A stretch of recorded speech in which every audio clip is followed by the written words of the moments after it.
Assalamualaikum, apa kabar? Kok jadi assalamualaikum sih? Oh iya. Mentang-mentang namanya Udin. Oh iya. Selamat pagi. Oke, gak apa-apa. Waalaikumsalam. Waalaikumsalam. Selamat pagi juga. Iya. Kok kece? Oh iya. Neng Kece. Neng Kece. Iya. Oh, sorry. Benar. Gimana kabarnya nih? Baji-baji. Baji-baji. Gimana Makassar? Apa yang paling enak di Makassar? Apa yang enak dari Makassar semuanya enak. Terlebih lagi kenangannya. Kenangannya Cie. Berarti udah ada kenangan yang manis dong ya? Banyak. Di kota Makassar ya? Iya, termasuk sama mereka-mereka ini. Oh iya. Kalau gitu saya juga mau pengen punya kenangan manis Asik. sama pengusaha-pengusaha ini. Wah, boleh. Oke, kalau kita ke Mak Judes nih, apa kabar Kak? Alhamdulillah. Alhamdulillah. Hari Semangat. ini keren banget outfitnya. Terima kasih. Ini seperti outfit dari UMKM binaan. betul. Oh, Binaan Bank Indonesia juga. Bank Indonesia juga? Ya, ada Zahra Safira. oh, jadi kita memang harus patut Follow berbangga ya. IG-nya jangan lupa. Cocok. Nah ini dia atlet kita U23 yang pernah mengharumkan ya nama lorongnya gitu. Hai Mas Ridwan. Ya, Assalamualaikum warahmatullahi wabarakatuh. Iya, ini owner dari Dainichi. Ya, dan Oke, Dainichi. Nanti kita ngomong soal produknya masing-masing, tapi sebelumnya teman-teman kita akan membahas ini bagaimana karena tema kita adalah bagaimana kita bisa membangun mindset kita untuk menjadi entrepreneur ya, ataupun mungkin dari teman-teman yang ada di sini mau menjadi pengusaha muda, ya kan? Bingung caranya, saya harus mulai dari mana? Apakah saya harus mulai dari modal dulu? Tapi ada yang bilang modal itu nggak penting gitu. Yang penting adalah niat. Tapi ada yang bilang niat tanpa modal sama aja bohong gitu kan. Jadi kita nanti mau tahu kita tuh kalau mau mulai usaha kita harus mulai dari apa? Mulai dari apa? Nah langsung aja kita ke Kak Udin dulu. Wis. Langsung aja silakan. Dari bang, dari pak, dari bang, sekarang jadi kak ya. Oh, iya. Harusnya apa sih? Atau aku panggil sayang aja? Itu dia kayaknya. Kayaknya lebih enak itu. Ya lebih enak panggil sayang ya. Oke silakan. Oke, sorry sebentar saya izin untuk share. Oke, teman-teman, selamat pagi Makassar. Pagi. Oke, nih apa namanya Neng Kece? Ya, Kak Neng Kece. Aku coba survei dulu. Rekan-rekan di sini kan yang hadir pada pagi hari ini dari beberapa golongan. Saya pengen survei dulu. Rekan-rekan di sini yang pengen jadi wirausaha, mohon tepuk tangan yang meriah. Ada 613.000 Neng Kece. Ya, ada 16.764 Oh, orang. Masya Allah. Masya Allah. Masih banyakan pulau kita berarti ya, 17 ribuan soalnya. Nah, yang udah jadi wirausaha tepuk tangan. Oke. Kurang lebih ada 3.700. Makin dikit ya? Iya, 4. Sama yang terakhir, yang pengen kaya tepuk tangan. Sampai atas. Ada 17.864 ya. 17 juta. Oh, nggak ada 271 triliun ya. Oke, teman-teman semua, pada pagi ini diminta untuk sharing-sharing nih. Judulnya UMKM Resilient, How to Build an Entrepreneur Mindset gitu kurang lebih ya teman-teman. Jadi salam kenal, saya Udin. Kebetulan saya adalah pelaku usaha dan semenjak 5 tahun terakhir saya juga aktif mendampingi teman-teman UMKM ya, khususnya untuk terjun di bidang ekspor karena kebetulan bisnis kami adalah bergerak di bidang ekspor atau pengiriman ke luar negeri. Mungkin saya awali nggak mau terlalu banyak ya. Jadi pertama-tama ngomongin tentang entrepreneur itu apa. Nah sebenarnya banyak banget teman-teman yang saya coba cari tahu itu mereka agak sedikit salah kaprah tentang definisi entrepreneur nih. Neng Kece. Yaitu adalah mereka hanya berpikir entrepreneur itu adalah tentang orang yang berbisnis atau pengusaha. Padahal kalau kita mau ngomongin secara definitif, entrepreneur itu adalah kata sifat sebenarnya. Jadi orang yang mau giat, mau berusaha, berani, penuh petualangan dan berkeinginan untuk mengeksekusi. Itu kata KBBI, Kamus Besar Bank Indonesia. Oh salah, Kamus Besar Bahasa Indonesia ya. Jadi saya start dari situ dulu ya. Artinya orang-orang yang mau jadi entrepreneur itu gak mesti startnya ya, gak mesti dia harus langsung jadi pengusaha. Entrepreneur itu bisa lahir dari sisi pelajar, bisa lahir dari keluarga, bisa lahir dari dunia karyawan, pekerja, dan juga tentunya adalah pelaku usaha ya. Nah, sebelum saya ngomongin tentang mindset nih, Neng Kece ya, saya mau bercerita nih. Saya kebetulan lulus kuliah kira-kira beberapa tahun lalu, dan pada saat saya mendirikan usaha nih, itu banyak banget hal-hal yang saya pikirkan itu enak-enaknya. Jadi saya pengen berwirausaha karena pengen independen gitu. Ternyata maksudnya independen dalam artian karena nggak mau kerja dan nggak mau punya bos. Ternyata kalau udah berwirausaha, bosnya malah banyak.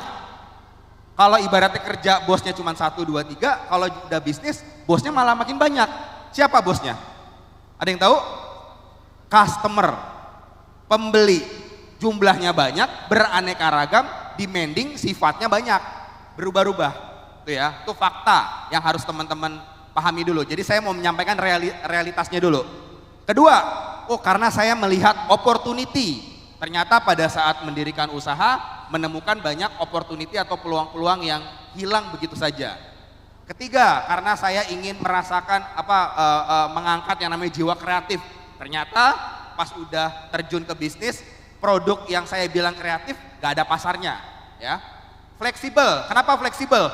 Saya nggak suka bangun pagi kerja jam 9 sampai jam 4 sore. Ternyata udah berbisnis, bangunnya sebelum subuh, tidurnya menjelang sholat tahajud. Ya, ini teman-teman yang UKM bener apa enggak? Bener ya. Oke, ternyata nggak fleksibel banget. Dan yang terakhir, yang ketawa kenceng banget kayaknya ini nih, aku banget tuh. Iya, curhat ya.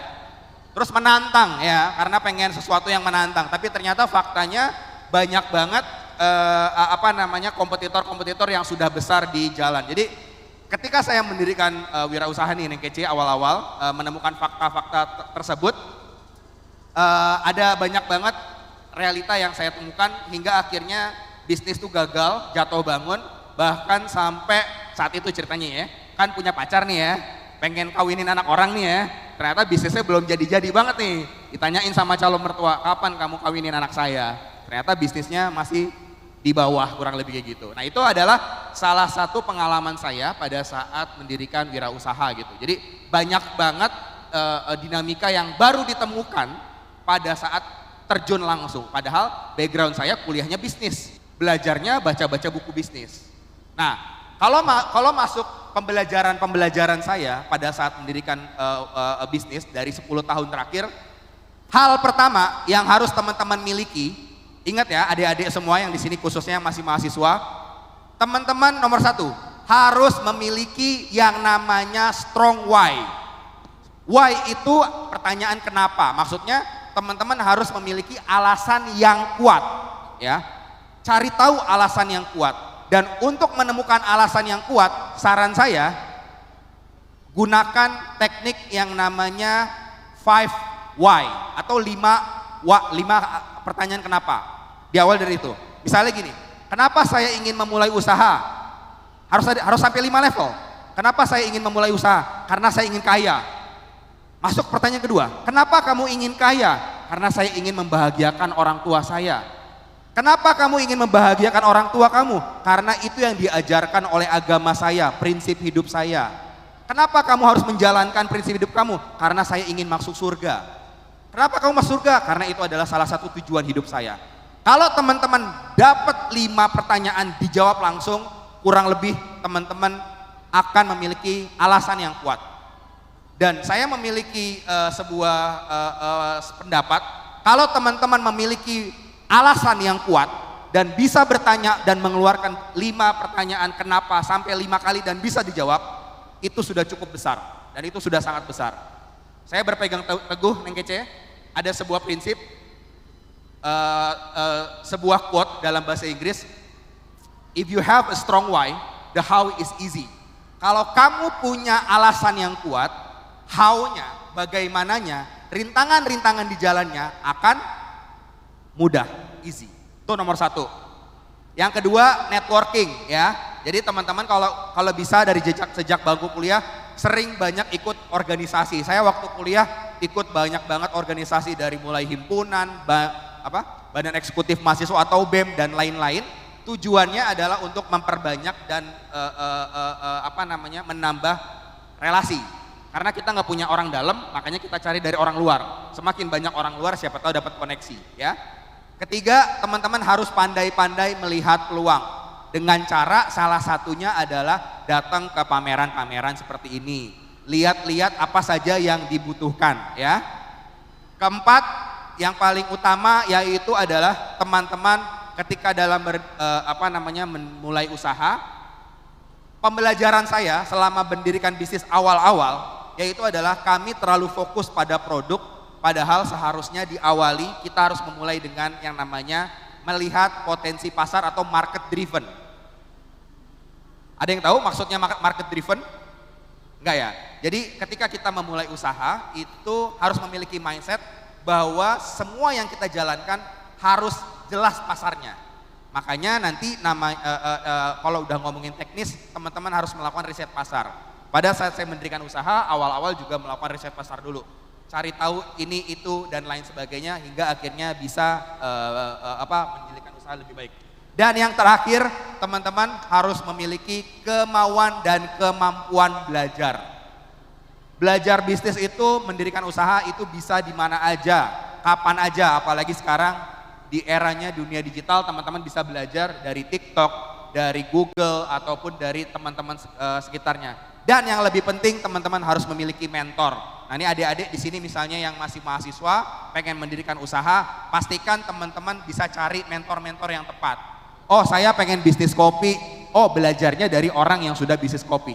Karena dia akan menceritakan hal-hal yang kurang lebih tidak bisa disampaikan secara langsung oleh orang-orang yang tidak terjun langsung di sana. Mungkin itu aja Neng Kece sebagai awalan dari saya ya. Wah, ini kayaknya juga seru ya. Ini kayaknya masukan buat saya juga ya, karena saya mau bikin usaha sebenarnya. Oh, gitu. Cuman masih bingung. Oh, gitu. Kadang-kadang kan kita kalau mau mulai usaha suka bingung, usaha apa sih sebenarnya yang cocok buat saya? Lebih ke cocok buat saya gitu. Itu pernyataan yang benar atau enggak sih? Kan ada orang yang biasa, Mas bisa nggak saya dibantu? Usaha yang cocok buat saya itu apa sih? Gitu. Sebenarnya itu benar, ada benarnya. Misalnya contoh, biasanya bahasa kekiniannya namanya passion. Passion ya, passion, itu. Ya. Passion itu kalau misalnya diartikan pakai bahasa dasarnya tuh bahasa Latin, itu sebenarnya nafsu. Ya, oke, intinya adalah sesuatu yang membuat diri kita tuh berapi-api. Oke lah, misalnya startnya dari hobi gitu. Saya hobi misalnya apa? Hobinya adalah main musik. Nah, mungkin kita pengen melihat, oh berarti saya bisnisnya adalah bisnis musik. Misalnya saya pengen jualan gitar. Itu bagus. Tapi untuk memastikan apakah bisnis ini bagus, harus melakukan riset pasar. Cari tahu dulu apakah pasarnya ada atau tidak, seberapa besar. Nah, itu banyak banget tuh cara-caranya, misalnya menggunakan tools digital, kayak misalnya Google atau misalnya sosial media, hashtag lah minimal. Kira-kira banyak gak sih orang yang nyari gitar? Kalau ternyata hasilnya enggak bagus, cari bisnis yang lain. Kalau misalnya masih pengen berkaitan dengan minat atau passion kita, silakan. Oh, saya nggak bisa jualan gitar, berarti saya apa? Oh, bikin studio musik deh, kurang lebih kayak gitu. Nah, itu bisa jadi hal yang bisa dijalankan di awal-awal ya. Tapi jangan lupa yang paling penting adalah riset pasarnya itu, Neng Kece. Oke, berarti riset pasar. Tadi di awal juga saya sempat bilang nih, kalau kita mau mulai usaha sebenarnya yang harus kita persiapkan itu, yang harus menjadi dasar kuat kita itu untuk memulai usaha itu sebenarnya apa sih? Yang pertama mungkin apakah itu modal. Atau mungkin kita harus riset dulu atau niat dulu. Apa yang harus kita perkuat dulu sih sebenarnya Mas? Nomor satu adalah niat. Tadi yang saya sampaikan di niat awal. Niat dulu kan berarti ya. Strong why, alasan yang kuat. Alasan yang kuat. Oke, generasi Gen B niat dulu ya, niat. Oke, tepuk tangan dulu dong. Itu dulu yang awal. Niatnya. Nah, kalau misalnya, karena pada saat saya di awal mendirikan usaha, ya karena saya, jadi kalau sedikit flashback, singkat cerita yang mempengaruhi alasan saya untuk berwirausaha adalah kebetulan ada kejadian ayah saya meninggal mendadak kena serangan jantung. Terus saya mulai berpikir orang itu bisa mati kapan saja. Dan untuk kadang-kadang kita selalu berpikir untuk hidup enak, tapi kita nggak pernah berpikir untuk gimana caranya biar mati enak, which is maksudnya ngomongin life after life, kehidupan setelah mati kurang lebih kayak gitu. Nah itu ternyata salah satu yang membuat dan men-trigger saya untuk berwirausaha. Saya mulai belajar macam-macam hingga akhirnya salah satu prinsip yang saya pegang adalah bagaimana saya bisa bermanfaat sebanyak-banyaknya kepada orang banyak. Karena kita nggak pernah tahu kapan kita akan dipanggil, kurang lebih kayak gitu. Setelah saya pilih-pilih mana yang paling enak untuk dijalankan menjadi medan saya untuk berkontribusi bagi semua orang. Karena background saya adalah kuliahnya bisnis, makanya saya setelah lulus kuliah saya mantap untuk mendirikan bisnis. Kalau karena udah punya alasan yang kuat, bahkan sudah sampai ngomongin spiritualisme, yaitu saya 2 tahun berbisnis, uang habis, makan, pernah ada sesi di mana saya setiap hari cuma makan mie instan, 1 bungkus 1 hari, itu usus udah sakit-sakitan kayak gimana, ditanyain calon mertua, kapan kamu mau nikahin anak saya? Ya Pak, saya makan Indomie Pak. Iya, namanya usaha kan. Gitu. Doain aja ya Pak, sama kasih modal ya, oh enggak bercanda. Minimal itu dulu Neng Kece ya, niatnya harus kuat banget ya. Iya, berarti yang pertama tuh niat ya. Ya. Terus kalau modal gimana tuh? Modal ya? Iya, karena kan ada yang bilang, usaha mah gak perlu modal, niat aja, Betul. pasti jalan. Betul. Gitu. Ya, sebenarnya saya nggak mau bilang bahwa modal itu gampang dicari. Saya nggak akan menyampaikan bumbu-bumbu yang enak didengar gitu, tapi susah dijalankan. Jadi gini, kalau ngomongin modal sebenarnya banyak banget teman-teman yang bisa dilakukan. Jadi kalau boleh saya jujur teman-teman ya, nih yang duduk di depan ini, yang lagi ngomong, ini kuliahnya 6 tahun. Oke. Kuliahnya 6 tahun. Udah modal tuh. Nah, kenapa 6 tahun? Karena saya tahu pengen kuliah, karena saya tahu pengen berwirausaha, saya izin sama dosen pembimbing saya untuk menunda skripsi. Yang saya lakukan adalah saya ngumpulin modal pas zaman kuliah. Dengan cara ikut lomba-lomba bisnis plan. Lomba-lomba, kan kalau zaman kuliah tuh banyak lomba-lomba tuh. Hadiah 1 juta, 2 juta, 3 juta, nah itu dikumpulin. Waktu itu saya ngelakuinnya kayak gitu sih. Jadi ngumpulin ikut lomba-lomba, menang alhamdulillah, dan dari hasil menang-menang itu dipakai untuk modal usaha. Dan lambat laun karena orang ngelihat saya punya mental yang mungkin mau berjuang, pelan-pelan tuh ada tuh temen yang udah mulai, ya kalau zaman sekarang pinjol gitu ya. Kalau dulu, bro butuh duit nggak buat modal usaha? Ya butuh dikit, ini gue kasih 5 juta tapi nanti gue minta persen ya, kira-kira 10% gitu. Nah, Gitu. Itu sih mungkin. Terus kalau usaha itu berarti kita harus berani rugi ya, karena tadi kan Ya. sampai nggak bisa makan gitu Ya, makannya. ya. Iya itu. Berarti harus berani rugi ya, karena kan ada beberapa mungkin teman-teman yang baru memulai usaha, baru sekali 2 kali rugi langsung berhenti Ya, gitu. Itu emang harus kita tanamkan di diri kita bahwa usaha itu pasti rugi. Ya, makanya ada istilah kekinian namanya run fast, fail fast. Artinya lari secepat mungkin atau mulai sesegera mungkin agar gagalnya sedini mungkin. Kalau mungkin bahasa-bahasa motivator, habiskan jatah gagalmu. Poinnya adalah saya nggak mau bilang harus gagal, cuman harus siap gagal. Ditambah lagi sekarang eranya tuh udah dinamis banget, pergerakannya cepat, digital. Kemarin kita baru belajar Instagram, tahu-tahu udah kemarin baru belajar Friendster, ketahuan umur ya. Udah tahu udah ada Facebook, Instagram, TikTok. Kita nggak tahu lagi, bentar lagi apa tuh pemerintah katanya pengen bikin penggantinya X ya kayak gitu atau Twitter gitu ya. Jadi kalau ngomongin tentang gagal, saya nggak mau bilang harus gagal, cuman harus memiliki mental siap gagal. Nah, mental itu sebenarnya bisa dipupuk tanpa harus menjalankan usaha, bisa dipupuk sejak zaman kuliah. Dari mulai coba ngerjain project bareng temen, bikin tugas-tugas soal, sama belajar untuk nembak cewek misalnya waktu itu. Nah itu belajar penolakan. Nah ternyata itu mental yang bisa dipupuk sejak dini dan itu kepake banget zaman kuliah. Ketahuan ya, waktu zaman kuliah saya ditolak sampai 5 kali. Oh, berarti yang sering ditolak itu berarti itu bukan suatu kegagalan Iya. ya. Iya. Itu bisa jadi batu loncatan nanti di usaha ya, kalau Iya. kita gagal terus. Nah ini seru tadi karena kita udah masuk di era digitalisasi. Sekarang kan sistem penjualan itu bukan cuman offline aja, orang datang ke store. Tapi sekarang kita udah bisa belanja pakai smartphone kita, udah datang ke rumah, apa yang kita beli udah datang ke rumah. Nah ada 2 nih Mas Udin, pelaku usaha kita juga yang mereka untuk bidang usahanya itu pakai sistem ini. Kita mulai dulu dari Mak Judes. Nih langsung kita ngobrol dulu Mak Judes. Ini jualannya offline apa online nih? Dua-duanya. Dua-duanya ya? Dua-duanya. Tapi sebelum kita obrolin mengenai penjualannya seperti apa, boleh diceritakan awal mula jualan Mak Judes dulu. Oke. Sebelumnya nih saya terima kasih banget nih dikasih kesempatan sama Bank Indonesia untuk hari ini saya bisa duduk di sini bersama orang-orang hebat, bersama semua audiens saya yang luar biasa deh yang ada di sini. Kasih. Ya, saya juga masih belajar, masih berusaha bagaimana sih bisa membangun bisnis saya dengan baik gitu. Bagaimana bisa saya menjadi pebisnis yang saya tidak ada di situ tapi bisnis saya tetap jalan kayak gitu. Jadi masih belajar terus nih ceritanya. Jadi karena orang-orang hebat itu ada di bawah sana yang sudah expert dan ini saya belum ada apa-apanya. Makanya belajar terus sama coach, sama teman-teman juga. Jadi perkenalkan diri dulu. Saya Ayu, saya owner dari CV Mori Sama Sejahtera Indonesia 12. Nah, alhamdulillah saya ini usahanya nah ini ada sedikit success story yang kecil-kecil lah dibanding teman-teman yang lain. Gimana sih? Ya, jadi pernah jadi alumni ekspor coaching, alumni Rewako. Nah, sekarang ada di Intensif Ekspor Makassar oleh Bank Indonesia, Rewako.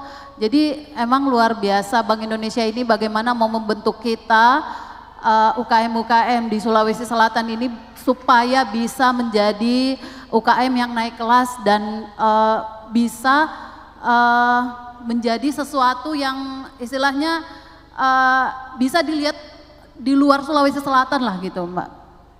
Oke, kemudian Mbak mau ya Kak? Oke, next. Boleh dibantu? Ya, dan usaha saya ini sebenarnya dari 2018 Mbak. Oke. Ya, dari 2018 saya itu sebenarnya profesional saya sebenarnya adalah bidan. Saya seorang bidan, ya di salah satu rumah sakit lah di sini. Nah, setelah itu karena kebetulan tempat tinggal saya adalah perkampungan, saya bahas masuk yang 5W ini dari coach nih. Iya, 5W. Saya kebetulan kan tinggal di lingkungan yang istilahnya perkampungan gitu Pak. Jadi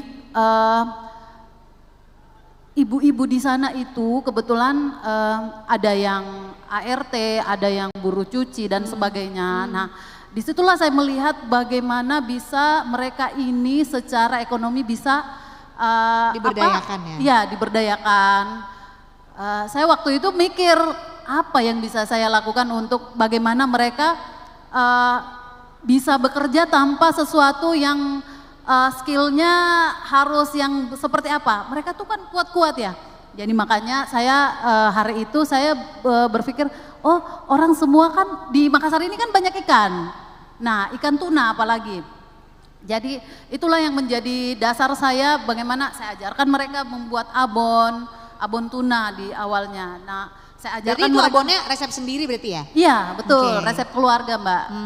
Jadi itulah yang saya inovasikan bagaimana jadi supaya dia bisa masuk dalam toko-toko retail dan semuanya. Daya simpannya bagus, kemasannya saya rubah. Jadi memang di dunia usaha bisnis ini kita harus banyak belajar. Banyak belajarnya mulai dari perbaikan kualitas produk kita sendiri, bagaimana produk kita bisa diterima pasar, target pasar kita siapa sih sebenarnya, ibu-ibu kah, anak-anak atau siapa, jadi memang harus belajar terus. Kemudian bagaimana sih produk saya bisa diterima, bisa bertahan baik gitu, higienisnya kayak mana, itulah semua yang saya ajarkan Mbak di dalam usaha saya. Jadi teman-teman saya yang bekerja di dalam ibu-ibu tersebut, saya ajarkan bagaimana dia menjaga hygiene-nya terutama. Karena pekerja saya sebelumnya kan bekerja yang misalnya mohon maaf memulung atau apa. Nah, saya ajarkan bagaimana dia secara hygiene nih. Tangan gak boleh kotor, harus mandi, harus pakai masker, head cap dan semuanya. Itu yang harus kita rubah habitnya. Nah itu, karena kan kita kebetulan di produksi makanan seperti itu. Jadi awalnya jujur, jatuh bangun iya, jatuh bangunnya apa? kalau saya nyasar ke sana belum tentu bisa diterima, berarti bukan pasar saya. Saya belok ke kiri sedikit gitu, oh agak diterima, belok lagi ke kanan sedikit. Nah seperti itulah, jadi memang harus bisa mencari bagaimana produk kita ini bisa menyasar semua kalangan, diterima oleh semua pasar. Nah itulah yang saya lakukan sekarang. Oke, tapi saya penasaran awal mula jualan abon ini apa yang kemudian oh saya kayaknya jualan abon aja deh gitu kan. Kadang kita itu bingung, saya sebenarnya mau usaha apa ya gitu. Kalau jualan abon itu idenya dari mana itu awalnya? Oh ya, itu tadi Mbak, karena saya mikirnya begini, di Makassar ini kan sumber bahan baku ikan kita banyak. Itu kita adalah penghasil ikan tuna terbesar di Sulawesi Selatan ini, dan ikan tuna kita bagus-bagus. Nah kebetulan nenek saya dulu suka bikinkan saya abon. Jadi ya, dan saya rasa semua kalangan kan makan, istilahnya kecuali yang nggak makan ikan ya. Coach Udin kan nggak makan ikan ya. Ya sayang banget Iya, Coach. sayang banget. Padahal kita baru mau makan ini di Makan ikan rumah bakar ya. makan seafood. Betul. Ikan ayam. Itu bukan ikan, ayam itu, ayam. Iya, jadi awalnya di situ dulu Mbak. Saya pikir sesuatu yang saya bikin itu harus yang memenuhi bahan baku saya dulu. Kemudian cara. Jadi waktu awal buat abon tuh dibagiin ke tetangga dulu nggak? Gimana cara jualnya tuh? Nah, awalnya? pasar saya nih. Jadi setelah saya bikin abon saya itu, saya buat, pasar pertama saya adalah apa? Teman-teman kampus dan di rumah sakit. Nah, iya, rumah sakit siapa? Itu dulu ya, berarti yang terdekat dulu Yang ya? terdekat dulu, teman-teman kantor, teman-teman kampus, kemudian saya coba bagi ini judulnya Jumat Berkah gitu ya. Ya kebetulan Jumat Berkah, saya bagiinlah ke penjaga pasien gitu, ke pasien-pasien yang susah makan gitu. Alhamdulillah semuanya nyari lagi. Nah, Berarti waktu dibagiin gratis ya? gratis yang waktu itu. Saya prinsipnya begini Neng Kece, kalau dari 10 orang yang dibagiin produk kita, 5 udah bilang enak, jual. Oke. Ya, itu Tapi menurut emang saya. Coach, strategi jualan itu harus gratis dulu pertama kan?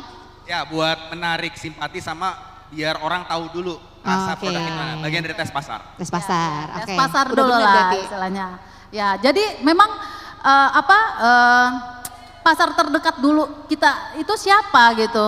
Teman-teman kampus saya dari seluruh Indonesia itu ada 100 orang. Nah, semua kan punya lidah yang berbeda-beda.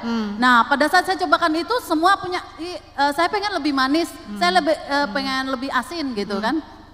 Saya pengennya dia lebih gimana. Nah, semua saya tampung. Oke. Nah, akhirnya saya sesuaikan seperti apa. Nah, saya lempar ke rumah sakit. Ternyata kebetulan dokter-dokter, teman ini semuanya pengen sesuatu yang praktis karena keterbatasan waktu.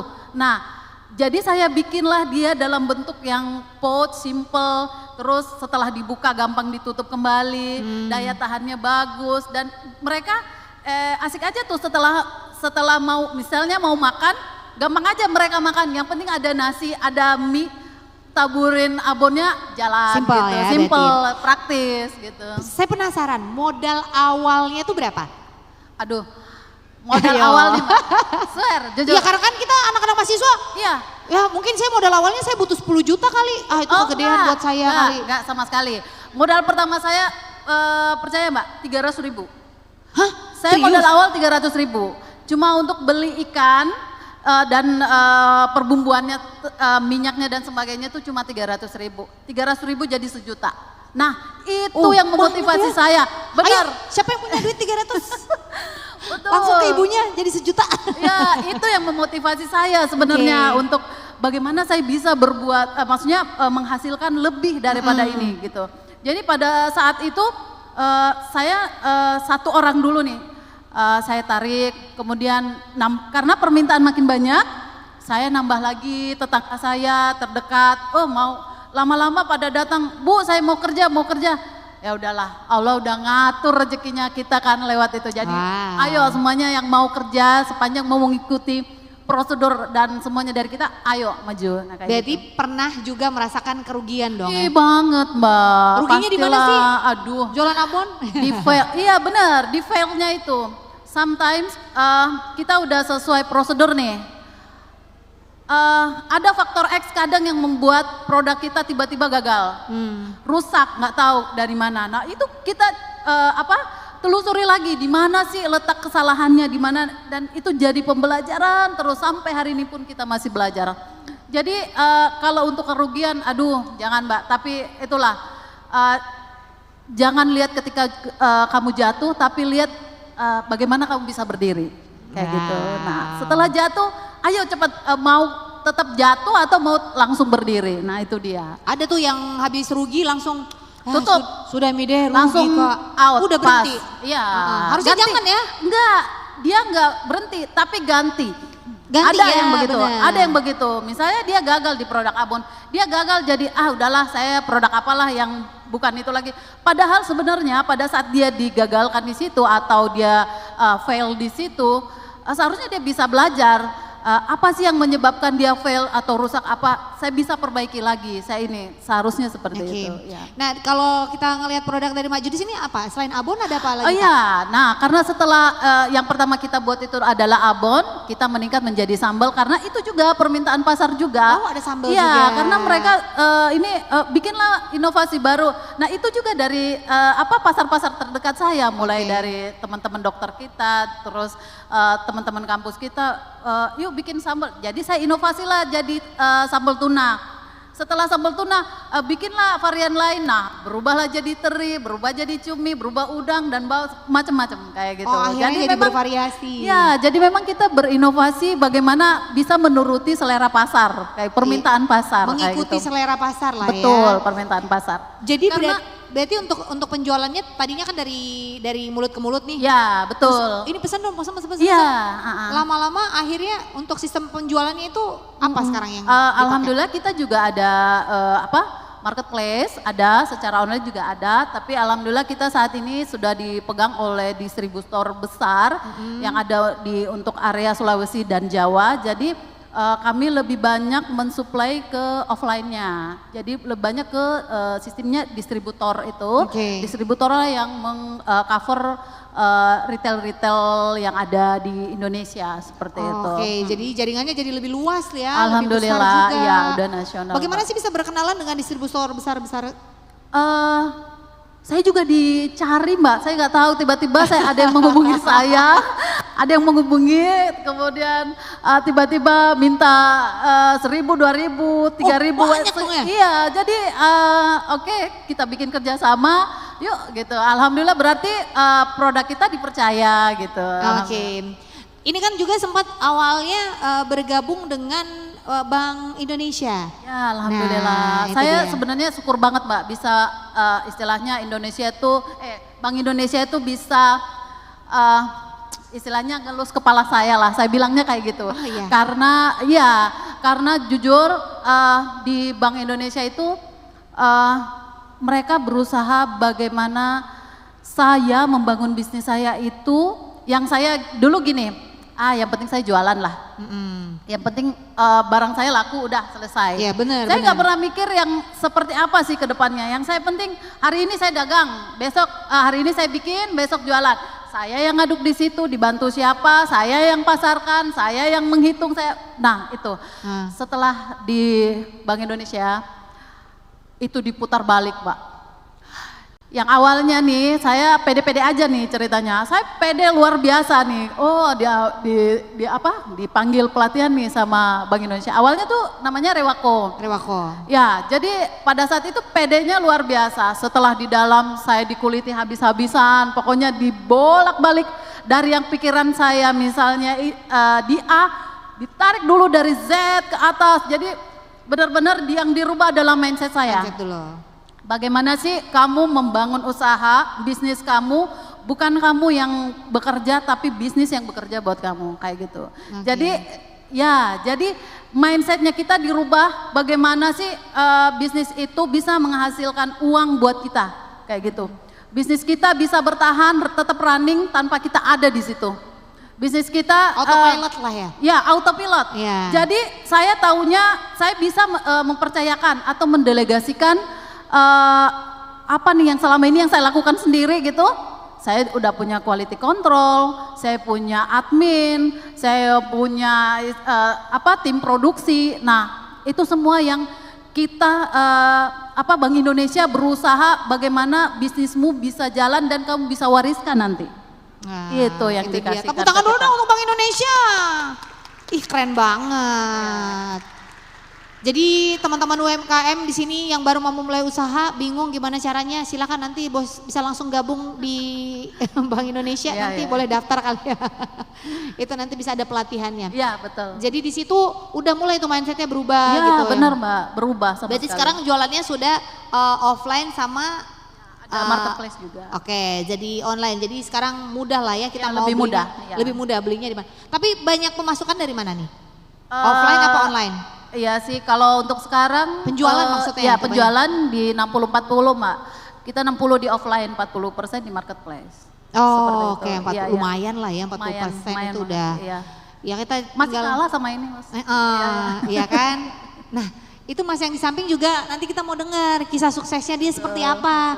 Kalau tadi kan Mbak Judes udah bener sih karena sekarang kan barangnya udah dipakai distributor ya, jadi penjualannya lebih ke offline. Tapi kalau Mas Coach, bagusan kita jualan offline apa online sih sekarang? Dua-duanya. Dua-duanya tetap harus aktif. Iya. Dua-dua ya? Dua-duanya. Kan ada yang berpikir nih, kalau jualan saya mending online aja deh. Betul. Offline kayaknya kurang laku gitu. Ya. Tapi bagusan mana sebenarnya? Kalau dua-duanya? Jawaban simpelnya dua-duanya. Dan itu agak sedikit case by case, artinya tergantung jenis produknya. Misalnya produk makanan, bisa dilakukan online tapi better dia juga ada offline. Untuk apa? Untuk biar orang cicipin langsung. Buat customer-customer baru yang belum pernah nyobain produknya. Oke. Ya. Berarti kalau makanan harus dua ya? Enggak cuma makanan, mungkin kayak fashion juga salah satu, kalau bisa dua juga. Nanti, oh iya benar. Nanti tunggu aja, akan ada masanya di mana teknologi sudah berkembang. Kalau nggak salah di Cina sekarang sudah mulai, yaitu adalah ada sebuah alat, kita menyebutnya namanya IoT, Internet of Things. Misalnya teman-teman jualan makanan atau minuman, alatnya itu misalnya minuman kayak bentuknya sedotan. Jadi saya misalnya di Jakarta jualan minuman, alatnya itu saya masukin ke minuman saya, yang di Makassar dia harus punya alat yang mirip, ditaruh di lidah, oh ini toh rasanya. Wow, keren. So canggih ya. Sooner akan ada udah kayak gitu. Mungkin saya, mungkin Indonesia mungkin baru masuk 2 tahun ke depan lah. Berarti bisa dong dipakai untuk LDR. Iya. Yeah. Boleh. Dia di sana, saya bisa ngerasain dia di sini. Yeah. Keren. Iya kan? Dikira udah yang aneh-aneh. Iya. LDRan bisa ya berarti ya. Teknologinya sudah secanggih itu. Oke, Mas, dari Mas Judes kita ke Dai Nichi. Saya penasaran Dai Nichi ini apa sih? Elektronik kali ya? Silakan nih Mas Ridwan. Ya, bismillahirrahmanirrahim. Assalamualaikum warahmatullahi wabarakatuh. Coach bisa izin berdiri? Boleh berdiri. Apa saya temenin berdirinya? Ayo. Ya. Tepuk tangan dulu dong untuk Mas Ridwan.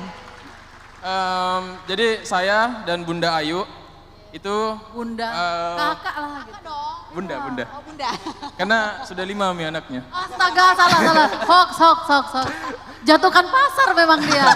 Enggak benar. Awas ya. Kakak dong, ini kan Gen B nih, generasi Jangan baby. ingat istri di rumah, ingat istrinya di rumah.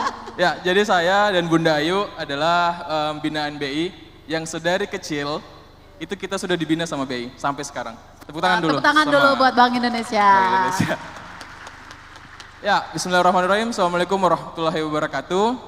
Salam warahmatullahi wabarakatuh. Kenalkan, nama saya Muhammad Ridwan. Alhamdulillahnya saya diamanahkan untuk membuat sebuah bisnis yang namanya Denichi Sugar Indonesia. Apa sih Denichi Sugar Indonesia? Denichi Sugar Indonesia adalah kami bergerak di bidang retail yang dimana kami menjual gula aren bubuk dan gula aren cair. Nah, apa yang melandaskan saya membuat gula aren bubuk dan gula aren cair? Karena di kampung halaman saya banyak sekali gula merah yang tidak terjual sampai rusak, sampai berjamur. Nah, maka dari itu kami hadir untuk membantu para petani untuk mendistribusikan gula merah ini sampai ke Indonesia Timur. Seperti itu singkatnya. Oke. Dari mana sih kampungnya? Bone. Oh Bone, jadi kalau, oh manis ya makanya ya, karena gula. Jadi ini milestone dari Denichi. Jadi Denichi pertama kali hadir dan bertumbuh itu di tahun 2020. Jadi awalnya itu kami namanya bukan Denichi, tapi Arenesia. Nah, Arenesia ini kenapa berubah? Karena kami ketika di tahun pertama dan tahun kedua itu merintis usaha, kami menyepelekan yang namanya hak kekayaan intelektual. Dan brand Arenesia kami didaftarkan lebih duluan sama orang Jakarta. Nah ini pelajaran yang sangat penting. Iya betul-betul. Iya, karena kami tidak mengharapkan bahwa gula aren ini akan besar nantinya. Makanya kami menyepelekan hak kekayaan intelektual kami. Maka dari itu orang lain yang mengklaim atau mendaftarkan terlebih dahulu. Ya, jadi di tahun 2000 sampai tahun 2021 itu tugas kami memasarkan gula aren sambil memvalidasi market. Bayangkan tahun 2020 sampai tahun 2021 tugas kami adalah memvalidasi market. Karena kenapa? Karena kami berawal dari nol. Karena kami modalnya terbatas. Makanya jangan sampai modal yang kami putar itu ketika dibuat plan strateginya itu tidak tepat. Jangan sampai kami mengurangi kegagalan dengan cara belajar. Terus Denichi hadir di tahun 2022. Kenapa kita cepat-cepat mengganti namanya dari Arenesia ke Denichi? Karena kita mau melakukan branding dan marketing. Dan itu biayanya sangat besar. Nah, di tahun 2023 kami fokus untuk ke coffee shop dan toko retail. Nah, di tahun ini kami insya Allah akan menggarap market di Indonesia Timur. Nah, ini persebaran saluran distribusi dari Denichi. Jadi kami betul-betul pemasarannya di bagian Indonesia Timur. Kami tidak mau memasarkan di bagian Sumatera, Bali, bahkan Jakarta atau Bandung. Tetapi biasanya banyak customer dari Sumatera, Bali, Jakarta. Tapi kami cuma mengirim tapi tidak memfokuskan di area wilayah sana. Kami memang betul-betul memfokuskan di Indonesia Timur. Karena kami mau menjadikan Denichi ini satu-satunya brand gula aren yang terkenal di Indonesia Timur. Seperti itu. Nah, ini langkah awal untuk memulai Denichi.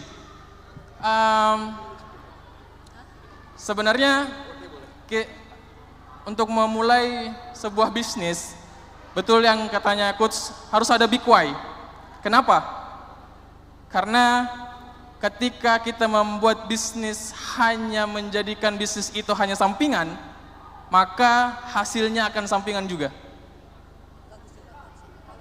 Jadi butuh purpose, butuh big why, butuh alasan yang kuat supaya bisnis itu bisa sustain dan panjang.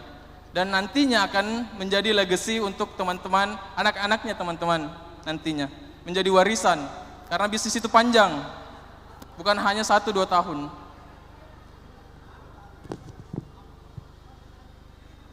Nah, ini mungkin teman-teman sudah mungkin pelajari. Nah, ini kan banyak tools untuk memulai usaha, banyak teori, banyak konsep. Nah, nanti yang saya sharing ini adalah tools-tools yang dipakai Denichi dari tahun 2020 sampai sekarang ini. Nah, ada namanya positioning. Positioning itu secara singkatnya, jadi semakin spesifik sebuah brand atau produk, semakin cepat dikenalnya. Seperti apa? Jadi ketika kita mau ke Alfamart atau Indomart, biasanya kan ada Pepsodent, Close Up, dan pasta gigi untuk gigi berlubang. Jadi ketika saya ingin masuk ke Alfamart dan membeli pasta gigi untuk mengharumkan mulut saya, itu saya memilih close up. Karena positioning brandnya itu untuk menyegarkan mulut. Seperti itu singkatnya. Nah, target marketnya harus spesifik. Jadi Denichi itu target marketnya kemarin buyer persona itu ada satu. Jadi awal-awal kita desain cuma satu buyer persona, yaitu coffee shop. Kami spesifik untuk menjual di coffee shop saja. Tetapi makin ke sini kami mau garap market baru atau buyer persona baru, yaitu bakery. Terus unique selling product. Nah, unique selling product di sini apa yang membedakan produk teman-teman dengan produk yang lain? Dan apa yang tidak dimiliki sama kompetitor? Seperti itu. Nah, persepsi brand. Nah, persepsi brand ini harus dibentuk juga karena tapi pada intinya apa sih yang membedakan kompetitor dengan kita? Itu sih intinya. Nah, yang kedua di market size. Di market size ini analisa riset pasar. Jadi ketika memulai bisnis kita harus melihat data marketnya dulu. Mulai dari data global sampai buyer persona dan analisis TAM, SAM, SOM. Nanti teman-teman cari tahu sendiri di rumah. Kalau dijelasin panjang, butuh 1 hari. Nah, yang ketiga itu ada analisis SWOT. Jadi analisis SWOT itu terbagi menjadi 2. Ada analisis SWOT untuk kompetitor, ada analisis SWOT untuk brand kita sendiri atau company kita sendiri. Nanti teman-teman juga belajar di rumah. Nanti kalau jelasin panjang ini. Bagaimana coach? Ini kayak kalau kita ngeliat materinya agak berat ya teman-teman ya. Iya. Pagi-pagi ini lagi sepertinya nih. kita udah harus masuk di pelatihannya Bank Indonesia ini ya. Udah masuk di materinya agak cukup berat. Tapi tools-tools ini yang membuat Denichi menjadi bisa menguasai pasar di Indonesia Timur.